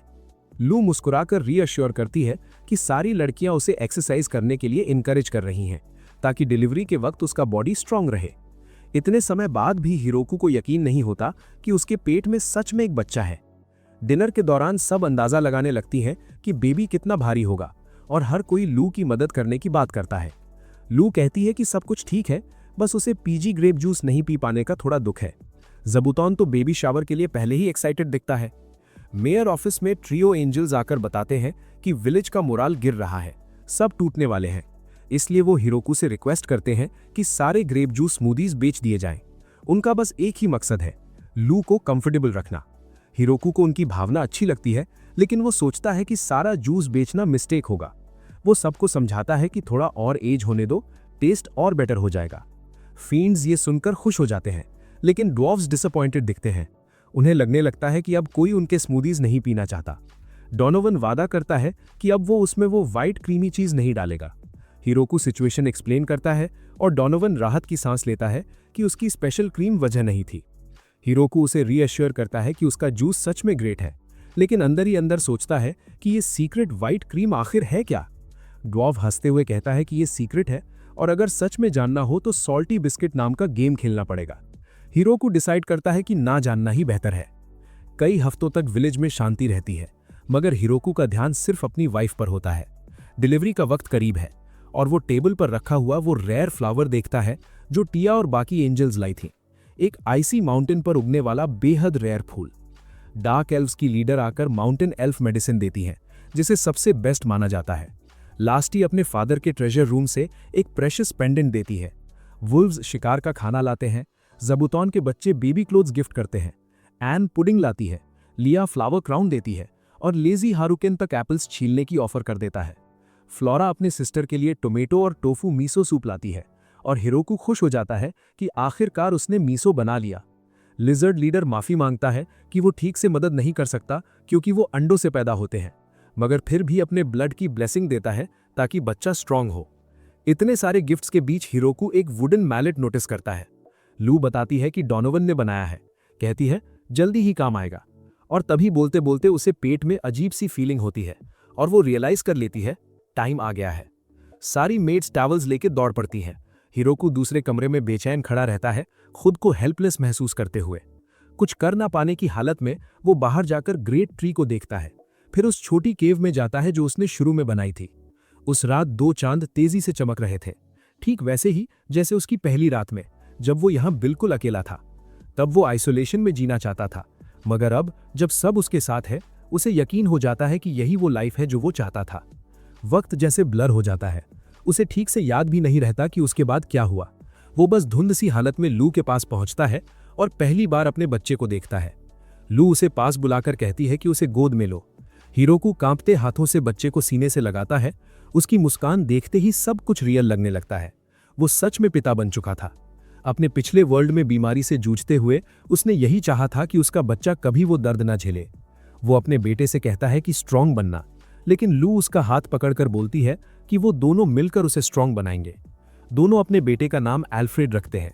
वो हाफ वैम्पायर है, फिर भी दिखता बिल्कुल नॉर्मल इंसान जैसा है। यही वो जगह थी जहां उसने अकेले शुरुआत की थी, और अब चारों तरफ इतने लोग हैं जो उसका साथ दे रहे हैं। सारे गिफ्ट्स याद करते हुए, सारे चेहरे देखते हुए हिराकू के दिल में बस एक ही फीलिंग रहती है, ग्रैटिट्यूड और एक नई जिंदगी की शुरुआत। वो सबकी मेहनत का शुक्रिया अदा करने का तरीका ढूंढ रहा था, इसीलिए उसने विलेज के सारे लीडर्स को इकट्ठा किया। सब सोच रहे थे कि अचानक क्यों बुलाया गया है। तभी हिराकू ने उन्हें वो रिवॉर्ड मेडल दिखाया जो उसने खास तौर पे तैयार करवाया था। ये उसका तरीका था उन सभी लोगों को धन्यवाद कहने का जिन्होंने यहां आकर इस गांव को बसाया। टिया तुरंत नोटिस करती है कि ये तो काफी हद तक मनी जैसा लग रहा है। हिराकू एक्सप्लेन करता है कि उसका सपना है कि आगे चलकर इस विलेज की अपनी करेंसी हो। अभी तक जितना भी फूड हार्वेस्ट होता है सब उसके पास आता है और वही सबको डिस्ट्रीब्यूट करता है। इसीलिए शुरुआत में वो ये वाउचर्स देने वाला है जिन्हें किसी भी चीज के बदले एक्सचेंज किया जा सके। हर विलेजर को वो एक मेडल देता है और कुरो व जबूतौन के पूरे परिवारों को 30-30 कॉइन्स मिलते हैं। ऊपर से उसने सारे कॉइन्स खुद हाथ से बनाए ताकि कोई काउंटरफीट ना कर सके। सबकी रिएक्शंस अलग अलग थीं। ड्वार्फ्स ग्रेप जूस मांगने लगते हैं, कुछ लोग फर्नीचर चाहते हैं और एंजल्स उन्हें ड्रायम के एक्सपेंसिव वेपन्स के बदले ट्रेड कर देते हैं। धीरे धीरे लोग फर्नीचर को करेंसी के बदले मांगने लगते हैं, मगर उसकी एग्जैक्ट वैल्यू अभी भी क्लियर नहीं थी। बच्चों के लिए तो ये तय हुआ कि वो एक दिन के लिए मेयर को रेंट पर ले सकते हैं। थोड़ी देर बाद जब सब कुछ शांत होने लगता है तब आखिरकार उस बड़े फेस्टिवल का टाइम आता है जो उसके बच्चे के जन्म की खुशी में रखा गया था। महीनों बाद पहली बार सारी लड़कियां खुलकर जूस पी रही थी। डोनोवन और बाकी ड्वार्फ्स एक ह्यूज बैरल लाते हैं, बोलते हैं कि ये स्पेशल जूस है जो उन्होंने उन सारे सॉल्टी बिस्किट गेम्स के दौरान बनी वाइट चीजें मिलाकर बनाया है। लू समझ जाती है कि शायद यही उस मैलेट का काम है। वो और हिराकू मिलकर बैरल खोलते हैं। हिराकू खुद सोचता है कि उसने कभी इमेजिन नहीं किया था कि किसी खुशी के मौके पर वो बैरल क्रैक करेगा, तो वो सबको बोल देता है आज रात सब कुछ ऑन द हाउस है। ड्रायम फिर से फुल फॉर्म में है, जबकि उसका काउंट माहौल को किसी और ही लेवल पर ले जाना चाहता है। सारी लड़कियां जूस एंजॉय करती हैं और डोनोवन पूछता है कि उसे ये नया सीक्रेट रेसिपी कैसा लगा। लू बोलती है कि वो कुछ नहीं पी सकती क्योंकि अब वो मम्मी मोड में है, और डोनोवन को लगता है उसका पूरा प्लान ही फेल हो गया। वो तो मेयर की वाइफ को इम्प्रेस करने वाला था, लेकिन फिर उसे कोई और आइडिया सूझता है। वो कहता है कि इसे बॉटल करके रख लेते हैं ताकि बाद में पिया जा सके। हिराकू को ये आइडिया अच्छा लगता है, मगर वो बोल देता है कि क्यों ना इसे 20 साल के लिए सील कर दिया जाए ताकि जब उसका बच्चा बड़ा हो जाए तब सब मिलकर खोले। डोनोवन वहीं फ्रीज हो जाता है। दरअसल हिराकू को कब का समझ आ गया था इस ड्वार्फ का खेल। उसे पता था कि डोनोवन की वो सीक्रेट वाइट चीज जो भी पी ले उसके साथ कुछ ना कुछ हो सकता है, लेकिन हिराकू ने सोच रखा था कि अगर इससे एल्व्स उससे थोड़ी दूरी बना ले तो क्या ही बुरा है। डोनोवन को एहसास होता है कि वो फंस चुका है और वो भागते हुए सबको रोकने लग जाता है। हिराकू चैन की सांस लेता है कि आखिरकार इस होल महिलाओं वाले कियोस से थोड़ा छुटकारा मिला। डेमोनिक किंगडम तक को हिराकू के बच्चे के जन्म की खबर पहुंचती है और वो कांग्रेचुलेशंस भेजना चाहते हैं। विलेज अब इतना पावरफुल हो चुका है कि उन्हें लगता है आगे का सेफेस्ट प्लान यही होगा कि यूरी की शादी यहीं किसी से कर दी जाए। माइकल भी बर्थ की न्यूज़ सुनकर रेयर गिफ्ट्स भेजने का सोचता है ताकि फ्यूचर में उनका रिश्ता और स्ट्रांग बना रहे। उधर टिया पता लगाती है कि अब भी जंगल में बहुत से लोग भटक रहे हैं जो रहने की जगह ढूंढ रहे हैं। ड्रायम के किंगडम और डेमोनिक रेल्म दोनों में हाल की वॉर के बाद रेफ्यूजीज बढ़ गए हैं। कुल मिलाकर 100 से ज्यादा लोग हैं और हिराकू समझ जाता है कि करंट विलेज शायद सबको संभाल नहीं पाएगा। तभी लू परफेक्ट सोल्यूशन देती है। उन सब के लिए एक दूसरा विलेज बनाया जाएगा। टिया भी एक्साइटेड हो जाती है कि ग्रेट ट्री विलेज और एक्सपैंड होगा। आखिरकार इस जगह ने सबकी जिंदगी बदली थी, तो अब वो भी दूसरों को बचाने और बसाने के लिए पूरी ताकत लगाना चाहते हैं। सब हैप्पीली एवर आफ्टर जीने लगते हैं, जब तक कि हिराकू ने पुअर ओल्ड डोनोवन को साइड में नहीं डाल दिया। अगर तुम्हें डोनोवन के लिए जरा सा भी बुरा लगा हो तो इस वीडियो को लाइक से उड़ा दो। नेक्स्ट वीडियो जरूर देखना। Till next time my fellow legendary plot masters.